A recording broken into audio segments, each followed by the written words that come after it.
All right, so what I'm going to do is show you guys how to change out a battery on this is a 2016 John Deere D105 riding lawnmower.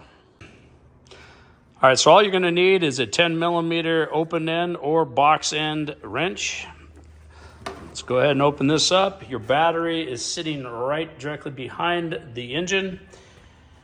And so we're going to go ahead and loosen the nuts and take them off. All right, so what I always do is I just put the nut and bolt back onto the actual battery cable. That way you don't lose the nut and bolt.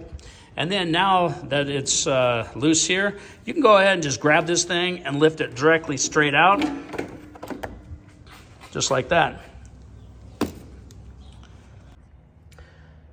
All right, so the lawn tractor is a 2017, and I know this is the original one because this battery was made of 2017. So this battery is well past its expiration, and so I'm just going to go ahead and replace it instead of trying to charge it.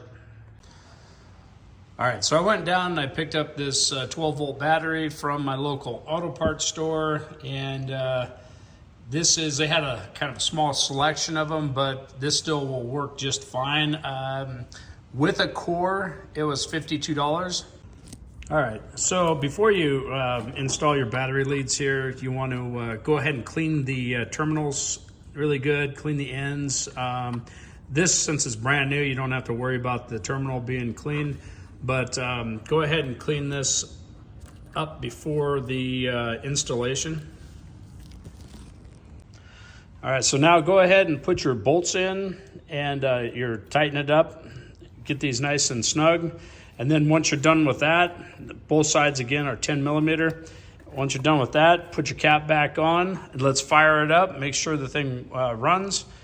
And that is how easy it is to change out your battery on a John Deere D105 yard tractor. So please subscribe, like, and I'll see you on the next video.